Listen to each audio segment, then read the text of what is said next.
L'élection du 45e président des États-Unis ne s'est pas jouée à la loyale. Longtemps, le pouvoir s'est offert à ceux qui savaient convaincre, argumenter, séduire. Mais pas cette fois. Donald Trump a rompu avec toutes les règles du combat démocratique.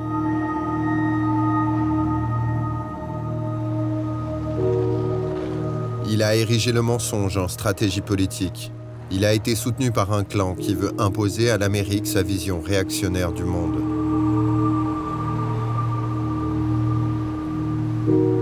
Patiemment, ce camp a tracé son chemin vers le pouvoir et a réussi à influencer le scrutin à l'insu des citoyens. Comment tout cela a-t-il été possible? Comment la démocratie américaine a-t-elle pu laisser faire? Mensonge, dissimulation, manipulation, 3 armes qui expliquent cette impossible victoire. Ce film raconte comment la population américaine a été trompée, au point d'ouvrir à Donald Trump les portes de la Maison Blanche.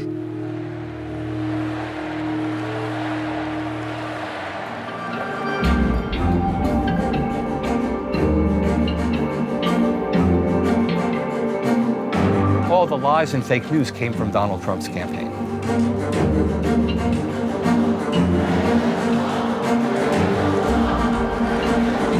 I think if Americans knew this was happening, they would be outraged.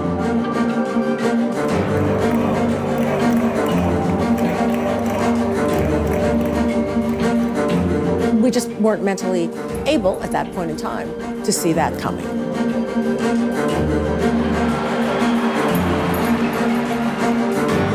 This is democracy taking place in darkness. It's not democracy.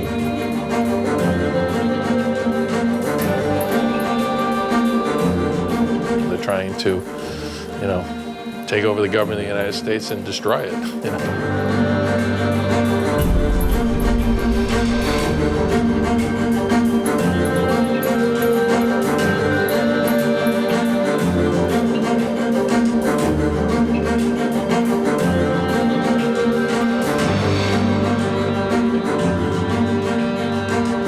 I will present the facts plainly and honestly.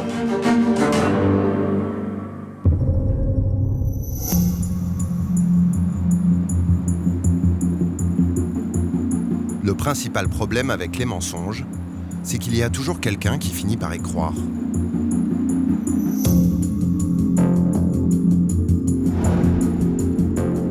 Staten Island à New York. Dans cet État majoritairement démocrate, ce faubourg fait figure d'exception. Les gens y ont majoritairement voté pour Donald Trump. C'est ici que vit Scott Lobeido, artiste patriote et surtout, grand soutien du nouveau président. He's unconventional. I am unconventional. I'm a New York City artist, and I've always been an outspoken. I'm selling him for $45 because he's the 45th president. There's a new sheriff in town. In other words, we're gonna clean house. We're gonna kick some fucking ass. Did he need the media to win the fucking election when it was stacked against him? It's always stacked against the Republican, no matter who would have won. The media is like that, and just like the ugly hatred, the obvious hatred. It's like you put on, CNN, and it's like, all right. But I'll flip around and it's like, holy fuck. It's MSNBC and it's like relentless. They can't stand that he beat them because they said he wasn't going to win. Dégoûté par les médias traditionnels, Scott trouve désormais ses informations sur Internet. I'll spend like an hour, like I said, before I go to sleep. I'll have my phone on and, and I'll go from this to that. And then, Trump made a speech. I didn't hear it today. Let me hear it now. You know what I mean? And sometimes I don't look like who's giving it. You know what I mean?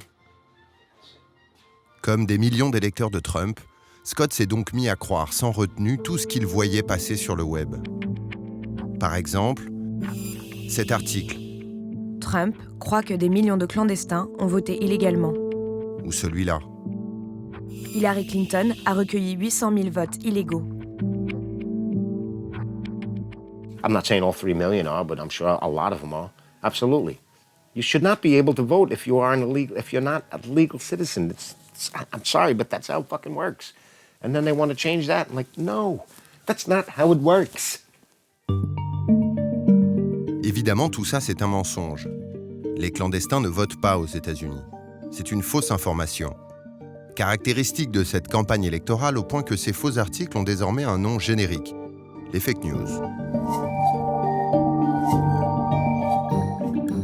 Elles ont déferlé sur les réseaux sociaux et les pseudo-sites d'information, et même chez certains grands médias. Cela a frisé le délire, et systématiquement c'était en faveur d'un même camp, celui de Donald Trump. Parmi celles qui ont le plus circulé, on retrouve le Pizzagate, un réseau pédophile démocrate soi-disant caché dans une pizzeria de Washington.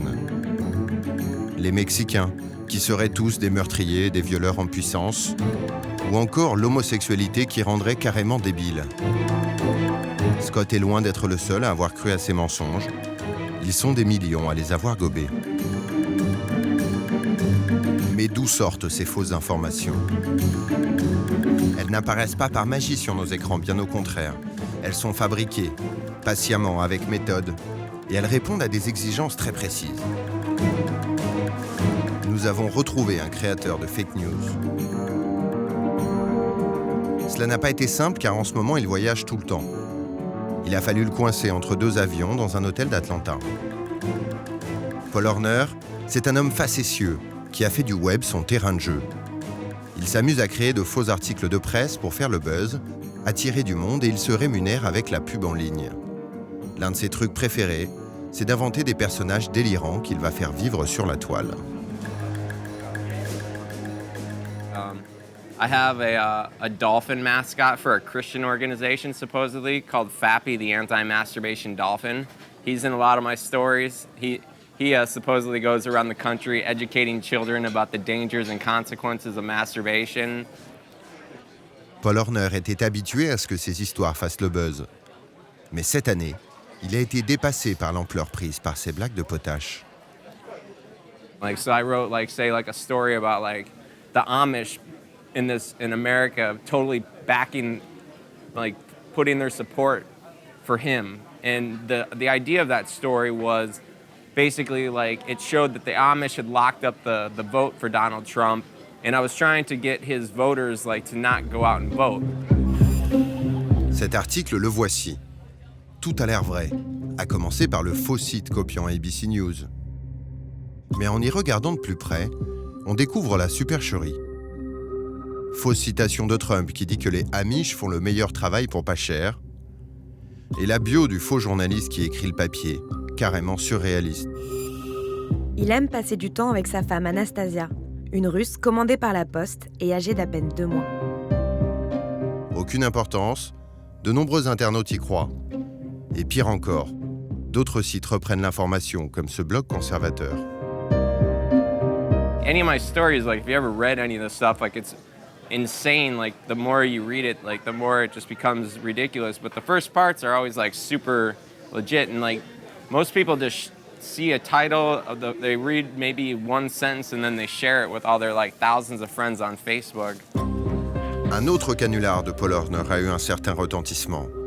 Cet article, qui explique que les manifestants anti-Trump sont payés $3 500 par la campagne de Clinton. Cette fois-ci, ce n'est pas un blog conservateur, mais le propre fils du président qui relaie sur Twitter. Finalement, la vérité éclate. Even when I would write at the big bold letters this story is not real, I would do that on some of my major ones, and they would his major alt-right supporters, his right-wing conservative supporters, they would still share his stuff. Le souci, c'est que Paul est loin d'être le seul à produire des mensonges sur Internet. They try to make money and they try to pander to the alt-right and get more support and build their base. And they try to incite violence against Muslims and intolerance and racism. What they do is completely different than the other, fake news that's out there and other media sources. En effet, comme Paul Horner, certains médias ont fait du mensonge leur ligne éditoriale. Mais eux, ce n'est pas pour rire. Leur but est politique. Ils s'attaquent à l'establishment, à la crédibilité des journalistes, ou plus simplement, ils se sont acharnés sur l'adversaire de Donald Trump, Hillary Clinton. Le plus célèbre d'entre eux, c'est Breitbart News. Style trash, iconographie racoleuse et informations mensongères. Sur Breitbart, on trouve des articles comme celui-ci. Le féminisme rend-il moche ? Ou celui-là.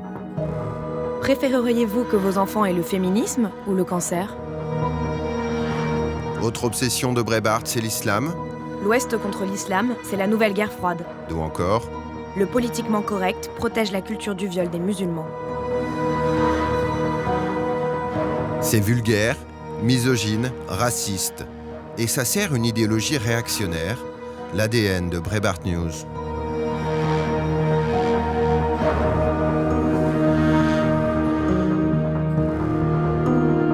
Breitbart is, it's a right-wing media outlet that was founded by the late Andrew Breitbart, a conservative activist and commentator and journalist.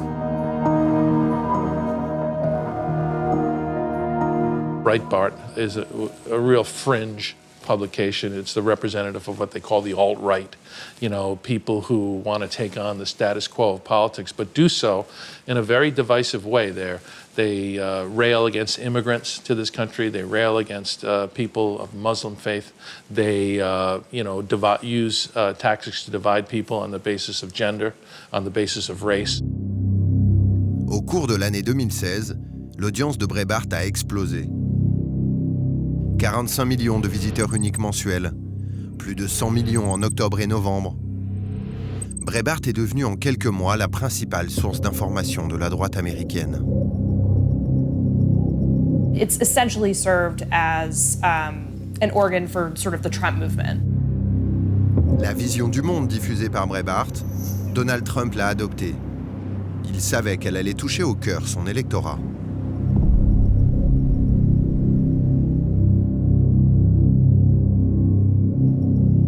People wanted to describe the Trump voters as angry. I'm not sure they were angry. I think they were more fearful, worried, concerned, scared about the future.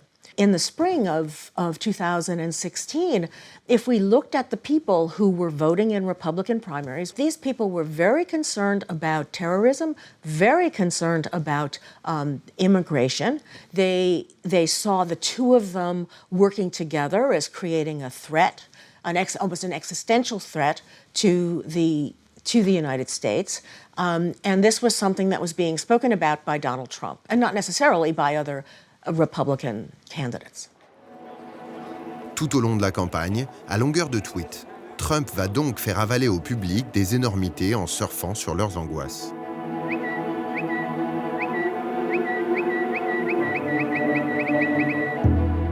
Tad Devine fait de la politique depuis 40 ans. Pour lui, ce serait une erreur de penser que ces fake news n'ont pas d'impact sur le comportement électoral des Américains. Here's what's happening in our politics. People are consuming information in entirely different ways than we used to. When I started doing presidential campaigns, when Jimmy Carter, was in office, we turned on the news at 6:30 at night and we'd watch 3 networks at once, and that was the way America essentially consumed news. Now there is a constant flood of information, both on television, in the cable environment, and particularly online. That online consumption of information is having a real effect on things, because what's happening is the legitimate media is being supplanted by, this fake news where people get information which sounds like it's real and true, but has no basis in fact. And in fact, much of it is just made up and delivered, by people who are attempting to, affect the outcome in an election by introducing false narrative and information into the flow of information. So, I think it does have a real impact. And, in a close election, that effect can be decisive. Le mensonge devient un argument politique à part entière, une arme de manipulation massive. Vous en doutez ? PolitiFact est une agence indépendante de vérification des discours politiques, très respectée aux USA. Elle a passé au crible les propos tenus par Donald Trump en 2016 et les a classés comme suit. Il y a le vrai, le quasiment vrai, le demi-vrai, le presque faux, le faux, et une dernière catégorie baptisée Pants on Fire, littéralement le pantalon en feu, en gros du délire. Et le résultat est sidérant. 18% de ces interventions sont du délire total, 33% sont entièrement fausses, 19% sont presque fausses, 15% de ces propos sont à moitié vrais, 11% presque vrais. Vous l'avez calculé vous-même, seuls 4% de ce qu'il a dit est vrai. À titre de comparaison, Hillary Clinton a prononcé 75% de propos presque, à moitié ou totalement vrais durant la campagne. Promu à ce point par le candidat, le mensonge circule en permanence chez ses partisans et de fait, s'auto-alimente. You have to look at our media landscape and how Americans get their news nowadays. Conservatives get their news only from Fox News or alternative sites like Breitbart. So that's the only news they see. And they view what they call the liberal media, the mainstream media, with distrust, and they don't believe the kind of CNN, New York Times, Washington Post. So they are only getting their news, or most of their news, from very slanted sources. And so what Trump will say, Trump picks up his information from those same news sources. These voters hear something, conspiracy theory on Breitbart News or something on Fox. Trump hears it too, says it, and the voter says, I've heard that on the news, and I heard that from President Trump. So he must be telling the truth. They're in a silo, and it's really hard to break that silo. So it's a self-reinforcing cycle of mistruths. Les mensonges ne sont jamais contredits, au contraire, ils sont renforcés. En particulier sur Facebook, la première source d'information de la population américaine. À partir de juillet 2016, l'audience des fake news augmente de manière exponentielle. Au mois de septembre, elle finit par dépasser celle des informations sérieuses sur le réseau social. En clair, il circule plus de mensonges que de vérités sur le web. La presse traditionnelle est balayée, impuissante. There's sort of a way that these campaigns have, traditionally been covered, and that model of campaign coverage was not sort of created with Donald Trump in mind. Trump's disregard for making true statements is something that a lot of reporters have had trouble dealing with because we're not used to it.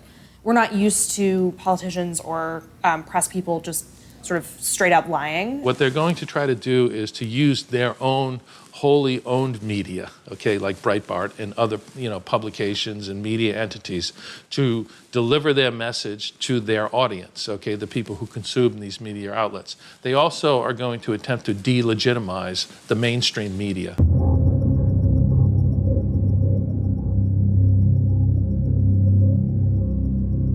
The mainstream media is disrupted, and because the mainstream media is disrupted, truth is disrupted. And if truth is disrupted, you can just spread your own version of it. En mentant effrontément tout au long de ses discours, Donald Trump n'a pas seulement trompé ses électeurs. Il a réussi à créer peu à peu sa propre vérité, une version idéalisée de son histoire qui fait de lui un chevalier blanc, prêt à débarrasser l'Amérique de tout ce qui la corrompt. We are going to drain the swamp.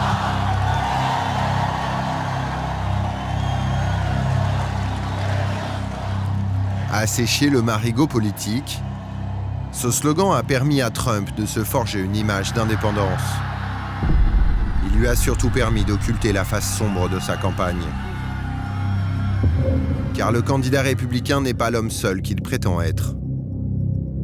Il est en fait soutenu dans l'ombre par un réseau ultra puissant qui cherche à tout prix à imposer à l'Amérique ses idées réactionnaires.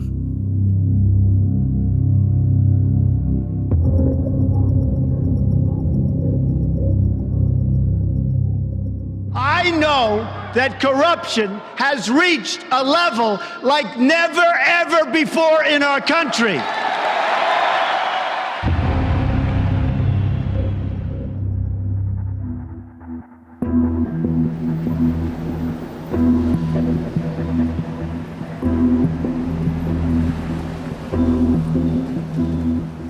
383 Wilshire Boulevard, une adresse chic de Los Angeles.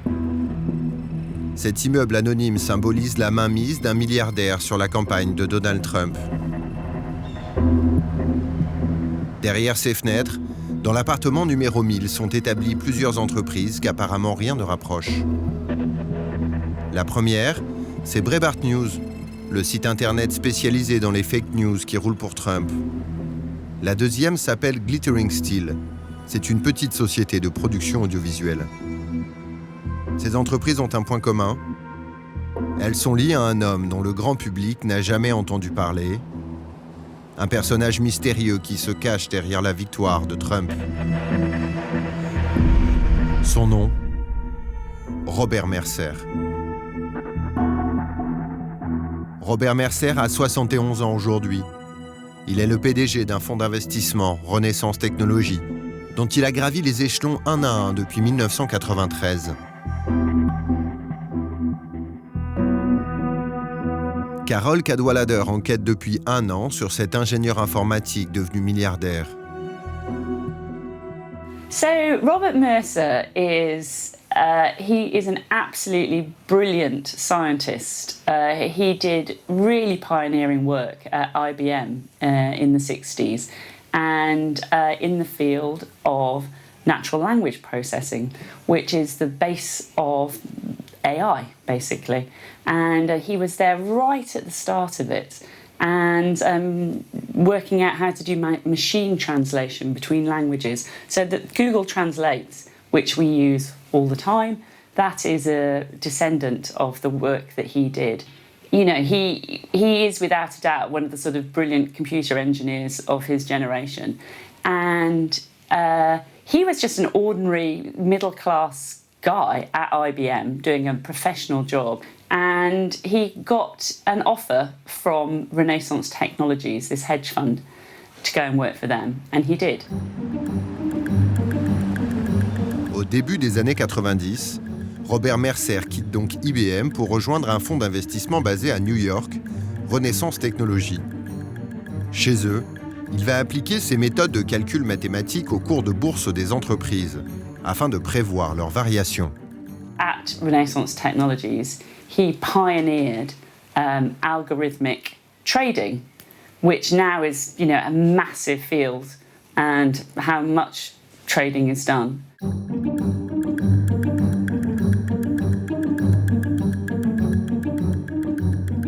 Renaissance saw something which still remains a bit secret about how to make profit in markets, but the origin of it is in applying advanced computer techniques to the data without worrying about a theory of where the economy is going or what are the actual meaning of the instruments you're trading. If you're buying wheat futures or if you're buying a car company share, you don't really care that it's a car company or that it's wheat. You just look at the performance of these futures or these stocks. And the key thing was to view this just as a set of numbers. En appliquant ces méthodes mathématiques, Robert Mercer va bouleverser la façon d'investir chez Renaissance Technologies et en faire en 10 ans le fonds le plus rentable du monde. Mercer became very rich at Renaissance because the performance of the fund, which he had his own money in, was extraordinary. I mean, if it goes up 30%, 35% every year, then pretty quickly you become very rich. Robert Mercer est donc devenu très riche. Il est également très secret. Il ne s'exprime quasiment jamais. Sébastien Malabaye est d'ailleurs le seul journaliste à l'avoir rencontré. C'était en 2008, à l'occasion de son livre consacré au hedge fund, Plus riche que Dieu. I did go and see Robert Mercer when I was researching my history of hedge funds, and he struck me as shy. That was the main impression, reserved, not keen to look you in the eye. You know, he'd once said, I think, that he would be perfectly happy to go through life not talking to everybody, not talking to anyone, that he preferred the company of cats to people. And, you know, that's a phenomenon with computer scientists, that they relate well to the abstract symbols on their screen. more maybe than they relate to other people. And not all computer scientists are like that, but he is one who is. Bob Mercer fuirait donc la compagnie des hommes et l'œil des médias. Même Google peine à nous fournir des photos de lui. Il en existe quelques-unes, toujours les mêmes. Et aussi une vidéo de mauvaise qualité, son seul discours public en 2014, lors d'une cérémonie en son honneur. I found out after I decided, sure, I'll accept this award, that I would have to make an oration on some topic or other for an hour. Now, which, by the way, is more than I typically talk in a month. S'il y a une chose que Google veut bien nous montrer de Robert Mercer, c'est sa maison. Il vit reclus dans une somptueuse propriété à l'est de New York où il s'adonne à ses passions surprenantes. Il possède un train électrique d'une valeur de 3 millions de dollars, une flotte de yachts et dispose d'une des plus grandes collections d'armes à feu du pays. Et quand il le peut, il joue au poker à un niveau professionnel. I think he has two qualities that suit him. The first is high intelligence and an ability probably to remember the cards that have been played and so forth. And the second is low emotion, not giving anything away. And those two qualities combined make you a good poker player. Devenu milliardaire, Robert Mercer aurait pu choisir de profiter tranquillement de sa nouvelle fortune. Seulement, l'ancien ingénieur a aussi des convictions politiques assez tranchées. Désormais, il entend bien promouvoir ses idées et même les faire appliquer. Mais pour cela, il faut faire modifier la loi. À l'époque, en 2010, impossible en effet de dépenser autant d'argent qu'on ne le souhaite en politique. La règle américaine est très stricte. Le financement des campagnes électorales est plafonné à 2 700 $ pour les citoyens et à 5 000 pour les entreprises. Pour changer cela, Robert Mercer va donc soutenir un recours devant la Cour suprême, et ce, aux grandes dames de Brendan Fisher, avocat pour le Campaign Legal Center, une ONG qui vérifie la légalité des élections. For many years, corporations were prohibited from spending independently of candidates. But in 2010, with the Citizens United decision, the court struck down a 60-year-old ban on corporations and unions making expenditures independently of candidates, and that gave rise, in large part, to the big spending electoral system that we have today. Les juges vont en fait considérer qu'interdire de financer la politique est une atteinte à la liberté d'expression. What the decision said was that money in politics is free speech. You can come in with unlimited amounts of money, spend it any way you want, and in many cases not have to disclose who you are spending that money. Concrètement, cette décision de la Cour suprême change considérablement les choses. Les candidats peuvent désormais être soutenus par deux types de structures. D'un côté, la campagne officielle, qui organise les meetings, paye les publicités et tracts, et dont le financement reste limité. De l'autre, des comités de soutien qui peuvent récolter et dépenser de l'argent sans aucune limite. Robert Mercer a désormais les coudées franches.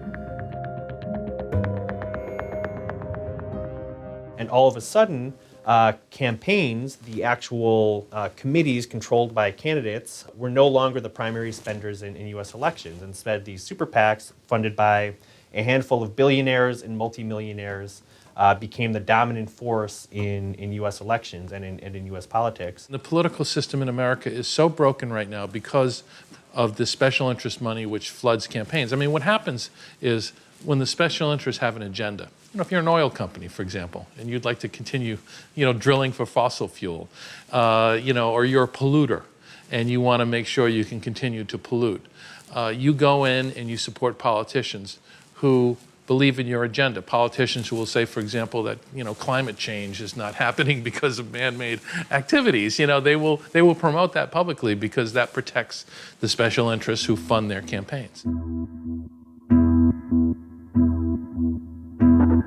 Robert Mercer dispose de sa propre structure de financement de la politique, la Mercer Family Foundation. À sa tête, il a placé sa fille, Rebecca. Mais quelles sont exactement les idées qu'il veut défendre? Difficile à dire, car Robert Mercer n'exprime jamais publiquement ses opinions. You'll never know what's going on in Robert Mercer's brain, so just look therefore at what he's funding. Follow the money that way. And I think that kind of builds up a picture.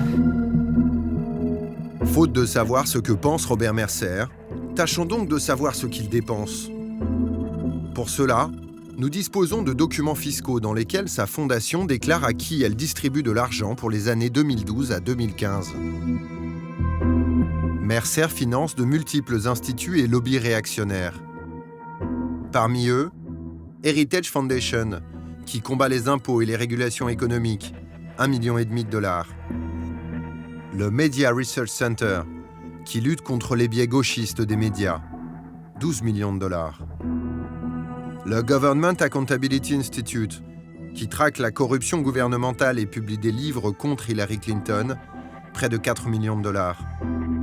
Le Heartland Institute, qui défend les thèses climato-sceptiques, près de $3 millions. À New York, il a même payé une publicité pour dénoncer la construction d'une mosquée aux abords de Ground Zero. En 2 ans à peine, Robert Mercer devient ainsi l'un des 10 milliardaires les plus influents en politique, selon le Washington Post. Our system is completely corrupted by the special interest money that is flooding into campaigns at every level of politics.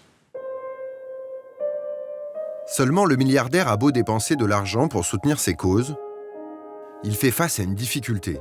Ses idées, jugées trop extrêmes, ne passent pas dans les médias. Pour les imposer, il va donc s'acheter son propre organe de presse. En 2011, le journal en ligne Breitbart News, positionné très à droite, est en grande difficulté financière. Bob Mercer sent l'opportunité.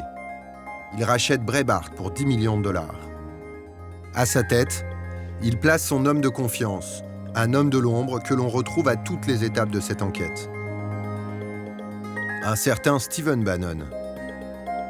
Stephen Bannon, ancien trader chez Goldman Sachs, il devient producteur à Hollywood à la fin des années 90.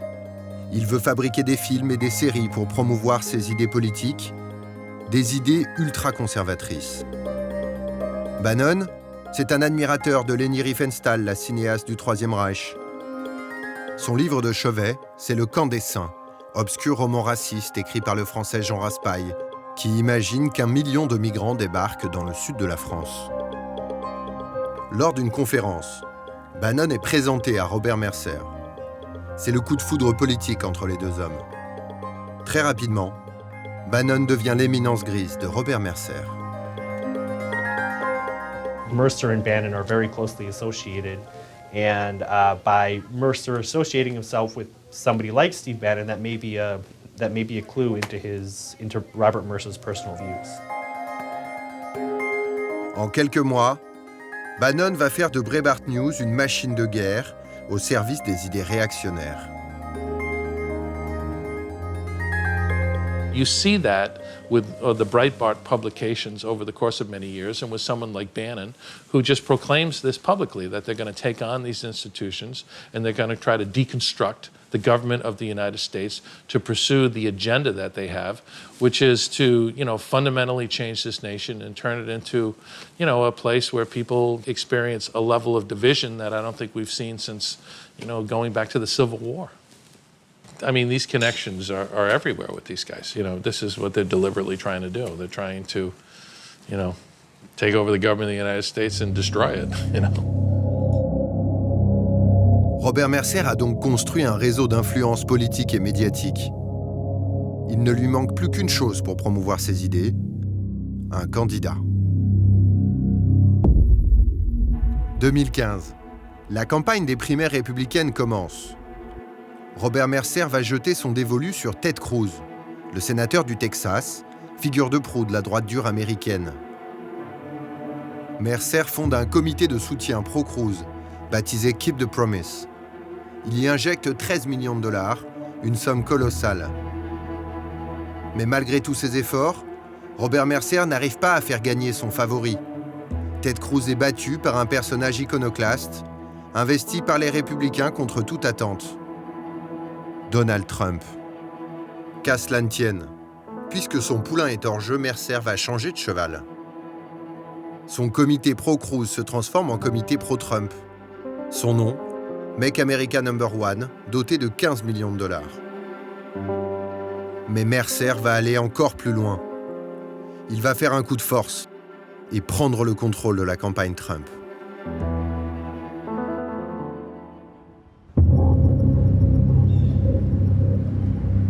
Juillet 2016. Un dîner se tient dans un grand hôtel de New York.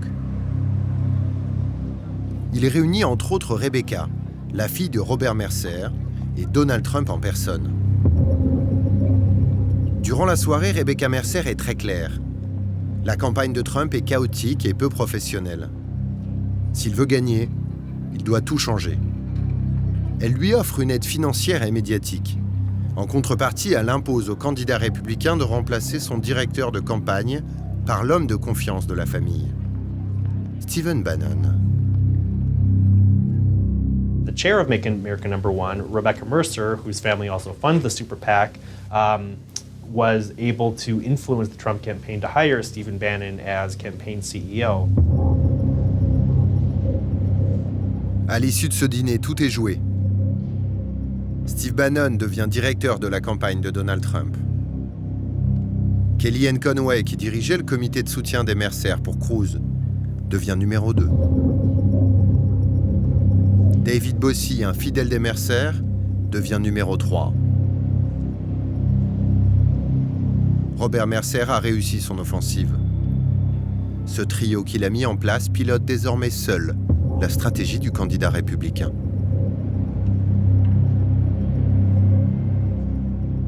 When the Mercers decide to support a candidate, they expect the candidate to be responsive to their needs, both in terms of how the candidate runs their campaign, and also after if the candidate is successful and they are elected as an office holder, it's reasonable to presume that the Mercers expect that the office holder will be responsive to the Mercers' needs as well and their policy preferences. En faisant main basse sur la campagne Trump, Robert Mercer a réussi le coup parfait. Enfin, pas tout à fait. Il a quand même commis une erreur.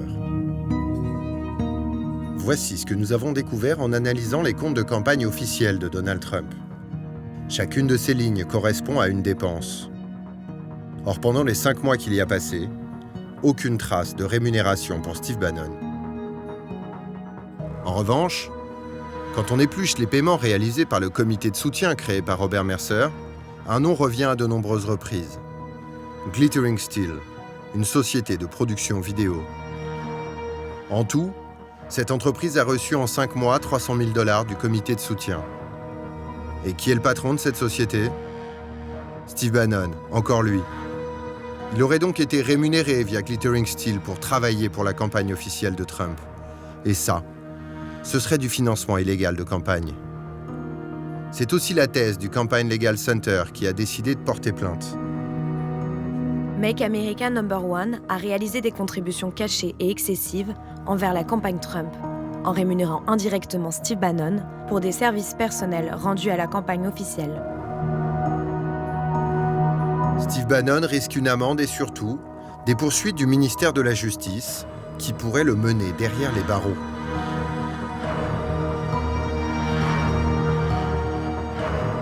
Bannon was not paid by the Trump campaign throughout the entire 2016 election cycle. The Trump campaign did not report any payments to Stephen Bannon or any firms associated with Stephen Bannon.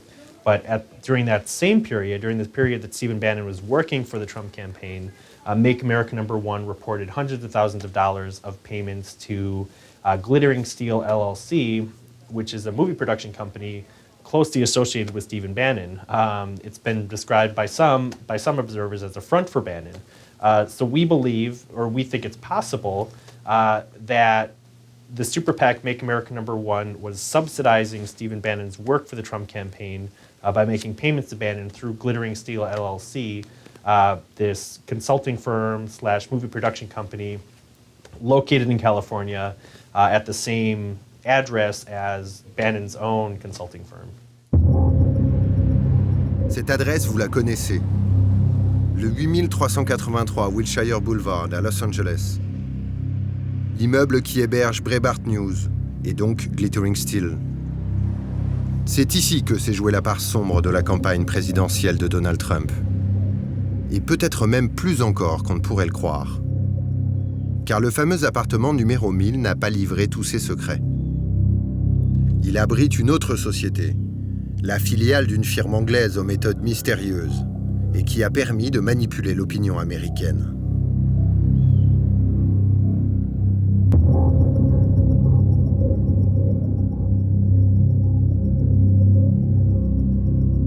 There will be no lies. We will honor the American people with the truth and nothing else.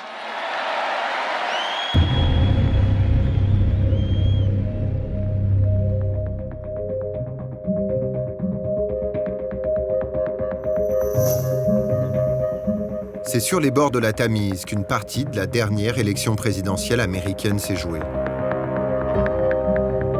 En plein cœur de Londres, le siège d'une firme inconnue du grand public, SCL Group, Strategic Communication Laboratories. Dans ces bureaux, des scientifiques compilent et analysent des milliards d'informations sur les individus afin de mieux les comprendre. Leur objectif ? Déterminer ce qui motive les comportements humains. Tout ça pour les influencer.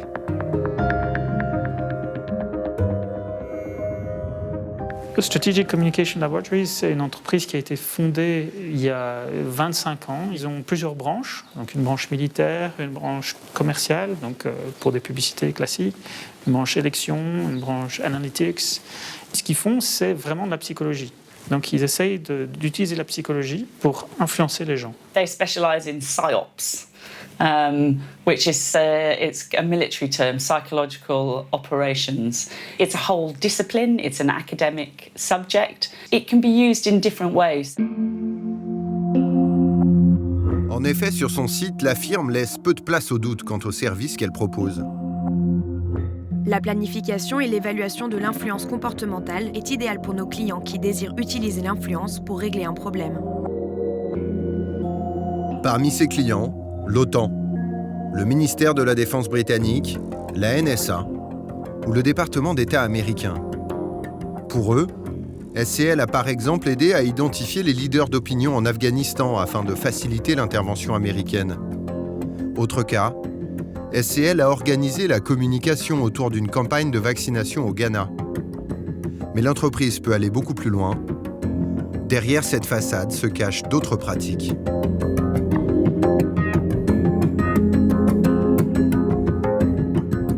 It's a way of nudging people, that's the word, towards better outcomes for them. But it also can be used to manipulate people without them being aware. And it can and has been used by authoritarian regimes. Derrière ces formules alambiquées, SCL propose clairement des services de manipulation de l'opinion. L'entreprise se vante par exemple d'avoir organisé des manifestations au Nigeria en 2007 pour peser sur les élections. SCL est également intervenu lors d'un scrutin sur l'île de Saint-Vincent aux Caraïbes, d'une façon assez surprenante. SCL Élections a aidé par exemple un candidat à se faire élire en engageant des gens pour aller mettre des graffitis sur les murs et créer un problème avec la jeunesse dans ce pays parce que leur candidat était prêt avec une réponse à ce problème. Donc ils ont vraiment créé un problème de toutes parts pour après le résoudre. Bref, SCL met en place des stratégies d'influence ultra ciblées. Et avec l'avènement du web, grâce aux milliards d'informations qui circulent, ton business va prendre une nouvelle ampleur. And then suddenly what happened, I think in around 2012, is they discovered data. And they discovered what you could do with data.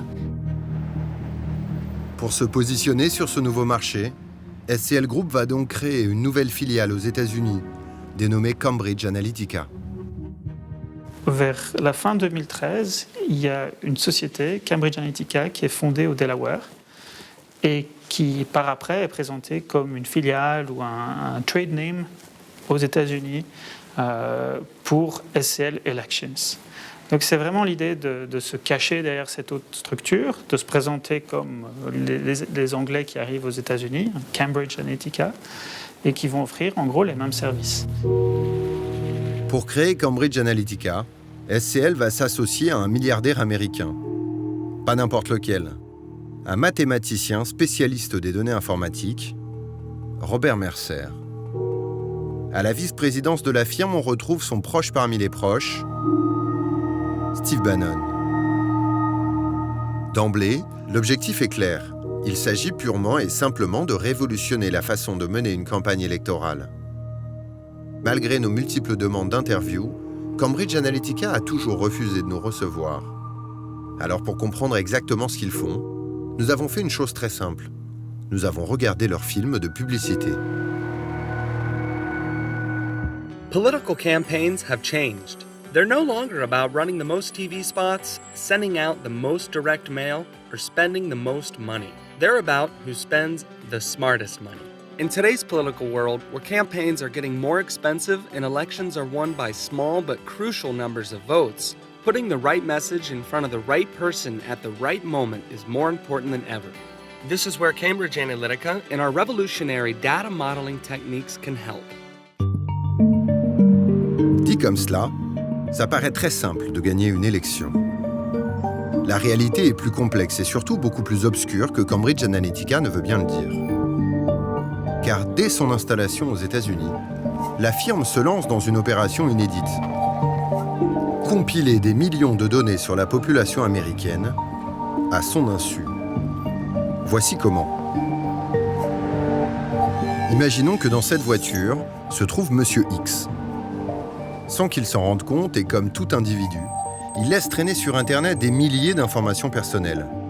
Son adresse, son âge, ses revenus, ses hobbies, ses achats, mais aussi sa religion, ou s'il possède ou non une arme à feu.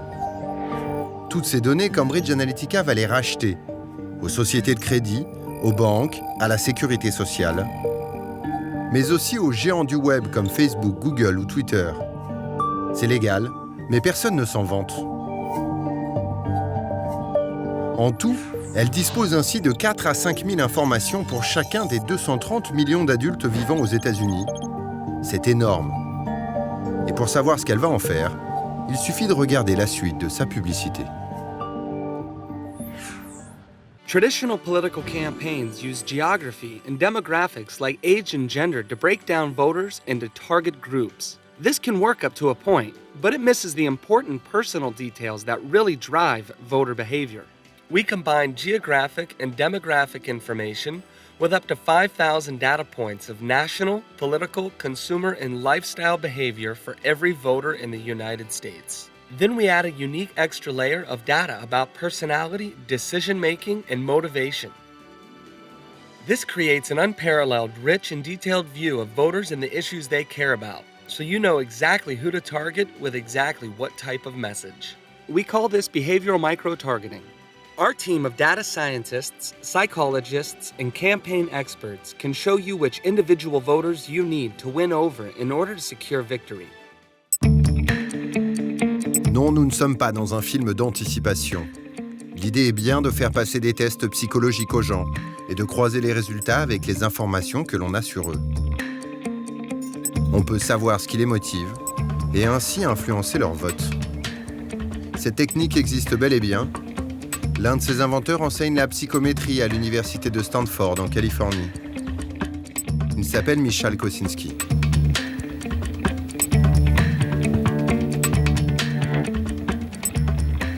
Psychometrics is basically a science of psychological measurement.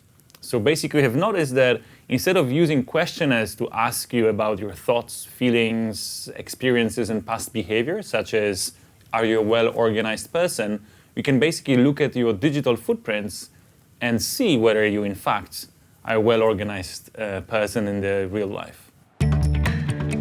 Ces tests qui permettent de déterminer les traits psychologiques des individus s'appellent des tests océans. Ils mesurent les personnalités selon 5 critères. L'ouverture, la conscience, l'extraversion, l'amabilité et la névrose. Concrètement, cela se passe via des questionnaires a priori anodins que l'on peut compléter sur certains sites comme ceux-ci. Quel super-héros êtes-vous? Quel personnage du magicien d'Oz êtes-vous? Quel film êtes-vous? Michal Kosinski a créé en 2008 le plus célèbre de ces tests sur Facebook, baptisé My Personality, un questionnaire pour en savoir plus sur soi-même. The app became really popular. We had over 6 million people to take the questionnaire, and a large fraction of these people also donated their Facebook profile information to us. And from this information, you can use algorithms to transform this information into very detailed and very accurate intimate profiles. Du coup, Michal Kosinski dispose de la plus grande base de données psychométriques au monde. Une base qu'il peut croiser à loisir avec les profils Facebook des 6 millions de personnes qui ont répondu. De quoi en savoir long sur vous. So basically, you can turn your Facebook likes into an accurate prediction of your political views, religious views, your personality, intelligence, happiness, sexual orientation, or even whether your parents were divorced or not. People often ask me how accurate those algorithms are at predicting our intimate traits. And I think that a great example comes from our recent study where we have compared the accuracy of algorithms with accuracy of other people. So what we did, we took friends and family members of our participants, and we asked these friends and family members to fill in personality questionnaires in the name of our participants. Now, we would provide algorithm with a set of Facebook likes and have it do the same thing. So, based on your Facebook likes, try to predict your personality. Et les résultats de cette expérience sont hallucinants. En étudiant 10 de vos likes sur Facebook, l'algorithme vous connaît mieux que vos collègues. Avec 100 likes étudiés, il vous connaît mieux que votre famille. Et avec 230 likes, il vous connaît mieux que votre conjoint. Now, given how many footprints we are leaving every day while using internet and playing with our phones, it basically means that computers can clearly know us better in many ways than even our close family members. Des ordinateurs qui croisent données personnelles et tests psychologiques afin de prédire le comportement des êtres humains. Vous trouvez ça trop gros? Vous allez voir que ce n'est pas le cas. David Carroll est professeur de médias à l'université de Parsons à New York. Il a bataillé des mois pour récupérer les données que Cambridge Analytica possède sur lui. Et il a été sidéré de ce qu'il a découvert. This is the Excel spreadsheet that they provided. It is broken into 3 tabs: core data, election returns, and models. D'un côté, des dizaines d'informations le concernant glanées sur le web par la firme. And then my registered. Now this is all the voter data here, and this is what would normally be public in voter records, but it's all accurate. It has the day I registered to vote. Mm-hmm. It has figured out my birthday, my address, the zip code, down to all of my address. It's connected it to census information. It's connected it to all the different kinds of elections. So U.S. congressional, state senate, state house, state legislative. Then you have some consumer information here, like the designated mark information, and FIPS is another kind of consumer voter code. And when you de l'autre, l'interprétation psychométrique de sa personnalité. Together, that's how you can really zero in and target. The model is my profile, so you can see the different topics were ranked in order of importance, my registered partisanship, my unregistered partisanship. You clearly see who their client was. It didn't measure me as a Democrat or a Republican, just a very unlikely Republican. And you can also see sort of the model itself is in the interest of sort of finding conservative voters, especially conservative voters who might be registered as a Democrat, but are actually going to vote Republican. So being able to go down to the zip code level and then reassociate that to all other election districts allows you to geo-target so precisely, and that's how you're going to move the needle in U.S. elections. I think if Americans knew this was happening and happening internationally, they would be outraged. Financé par Robert Mercer et dirigé par Steve Bannon, Cambridge Analytica propose tout naturellement ses services au candidat Donald Trump. Pendant plusieurs mois, celui-ci refuse cette offre, mais un événement inattendu de l'autre côté de l'Atlantique va le faire changer d'avis. Total number of votes cast in favour of leave was 82,000. Le 23 juin 2016, au Royaume-Uni, coup de tonnerre. Les Britanniques choisissent par référendum de quitter l'Union européenne. Personne ne s'y attendait. Le camp du Brexit a mené une campagne très offensive sur Internet. Et grâce à qui? Cambridge Analytica. Carol Cadwalader a rencontré Andrew Wigmore, le directeur de la communication du Brexit, pour lui demander quels étaient leurs liens avec la firme psychométrique. So I went out for a coffee with Andy Wigmore, and he was the one who told me that Nigel Farage, the head of UKIP, was good friends with Robert Mercer, with the Mercer family. So, and that sort of was like, oh, well, that was very interesting, because that wasn't in the public domain at that time. And he said that it was the Mercers who had introduced them to Cambridge Analytica and had suggested that they use their services. And Andy Wigmore said, well, you know, we're all part of the same family. You know, they wanted exactly what we wanted. And so it was perfectly, you know, it was friends helping friends. So that's why Cambridge Analytica, we didn't give them any money. They were just happy to help us. À la fin du mois de juin 2016, la collaboration entre Trump et Cambridge Analytica est actée. Le 29 juillet, un premier paiement est envoyé à l'entreprise anglaise. On en retrouve la trace dans les comptes de campagne. En tout, et en 4 fois, ce sont près de 6 millions de dollars qui seront versés à Cambridge Analytica entre juillet et octobre 2016. Dans le même temps, le comité de soutien à Donald Trump financé par Robert Mercer va lui aussi verser 5 millions à Cambridge Analytica. En définitive, la firme anglaise touchera donc 11 millions de dollars pour s'occuper de la campagne Trump.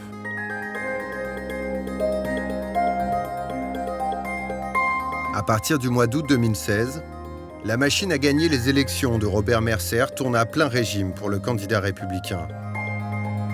Reste à trouver la stratégie pour bien l'utiliser dans le cadre de la campagne américaine. Certainly the Trump camp, which includes Cambridge Analytica, saw something in the American electorate that the Clinton campaign and the media certainly did not see. Grâce à la connaissance de l'électorat de Cambridge Analytica, les conseillers de Trump vont imaginer une tactique très ciblée liée à la particularité du mode de scrutin. Aux États-Unis, le président n'est en effet pas élu directement par le peuple, mais par de grands électeurs, désignés dans chacun des 50 États. Tous les États n'ont pas le même nombre de grands électeurs. Il est donc plus important de remporter certains États que d'autres.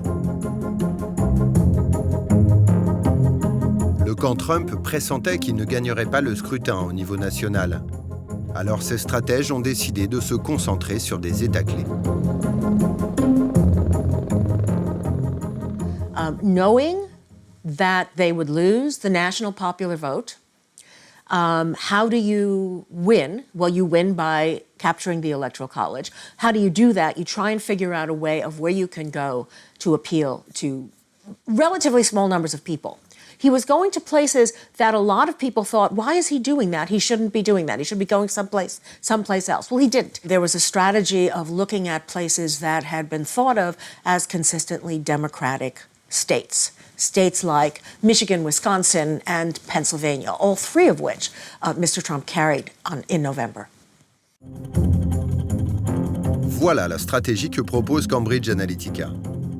Non pas tenter de convaincre des millions d'Américains sur tout le territoire de voter Trump, mais plutôt cibler uniquement les quelques dizaines de milliers d'électeurs dont la firme sait, grâce à ses analyses, qu'ils sont chancelants. If you are somebody who's as clever as Robert Mercer, and you're looking, I mean, what he does, algorithmic trading, it's all about finding the tiniest edge It's that tiny, tiny, tiny edge that you have over your competitors that you can leverage and make a massive difference, and that's how you make shitloads of money. And I think this idea of using data and the potential for manipulation through a platform like Facebook is that can just be enough to give you that edge that then you can exploit through things like fake news and all these other techniques and tactics. Voilà comment les scientifiques de Cambridge Analytica procèdent. Grâce à toutes les informations dont ils disposent sur l'électorat, ils ont défini 32 types de personnalités réparties sur l'ensemble du territoire.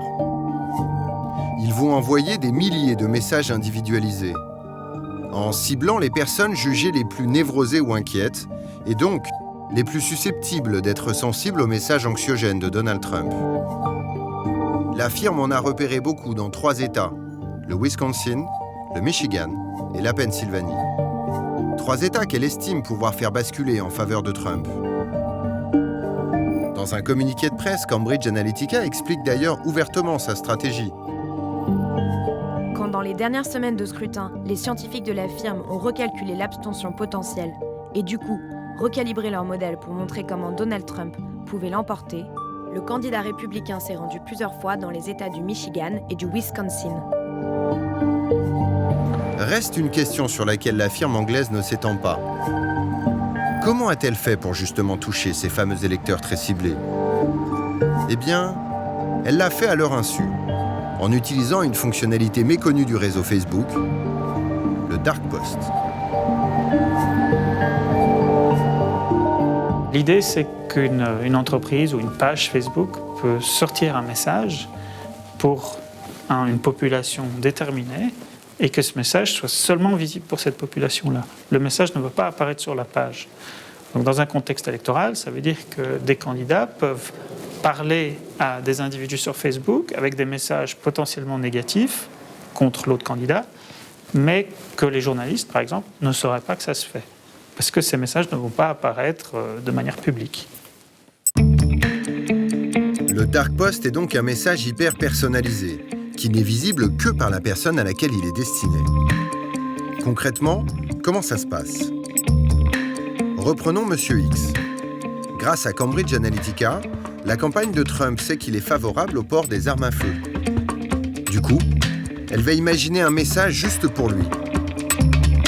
Sais-tu qu'Hillary Clinton veut te piquer ton flingue? Et ce message, il va le recevoir dans son fil d'actualité Facebook, à un horaire précis, défini par ses habitudes et ses empreintes numériques. Personne d'autre que lui n'aura de traces de cette publicité ciblée, qui va disparaître quelques heures après qu'il l'aura vue. There's no record of them. We've got no way of investigating that. You have no idea who saw what. And this is democracy taking place in darkness. It's not democracy. If you're going to have a political debate, have it out in the open, know who's arguing what and who's being told what. And the idea of just sort of like sneakily targeting people with who knows what on their phones and on their computers, with anything. I mean, they could have been saying anything. We'll never know because that's gone. Well, it's on Facebook servers, is the interesting thing. But they're not giving it up. Cette offensive numérique sur la campagne s'est concentrée sur les dernières semaines. Et le 8 novembre 2016, contre toute attente, le Wisconsin bascule pour 23 000 voix en faveur de Trump. Le Michigan pour 11 000. Et la Pennsylvanie pour 43 000. En tout, ce sont donc 77 000 suffrages dans ces 3 États clés qui donnent la victoire à Trump, alors qu'il a 3 millions de voix de retard sur l'ensemble du territoire. La stratégie Cambridge Analytica a porté ses fruits. But if we look at those states that mattered the most, states like Wisconsin, Michigan, Pennsylvania, those people who decided in the last week, slightly larger group, slightly larger share of the electorate, and they supported Donald Trump by much wider margins. Margins like 10 points and I think at something like 17 points, and in one case, well over 20 points, the margin between Trump and Clinton among the people who made up their minds in the last week.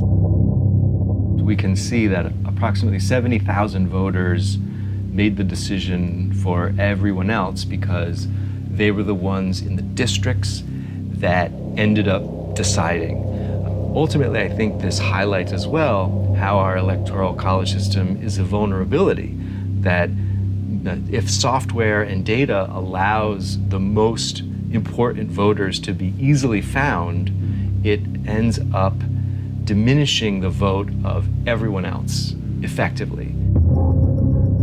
Politics and democracy was the next industry to fall. We knew that technology had interrupted newspapers and journalism and music, and it was like, actually, here it is. We've been talking all this time about how great, technology is at disrupting things. It's like, oh yeah, we're looking for the next disruptive technology. And I was like, well, actually, this is technology disrupting politics. And it's not just politics, it's democracy. And Donald Trump is the great disruptor.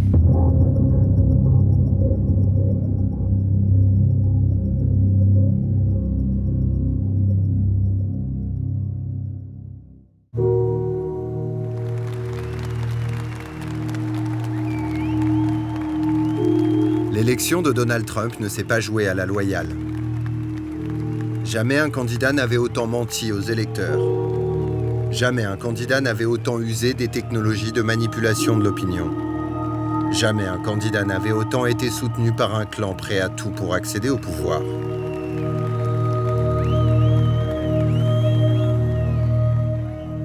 En quelques mois, Robert Mercer a placé tous ses proches au plus près de Donald Trump.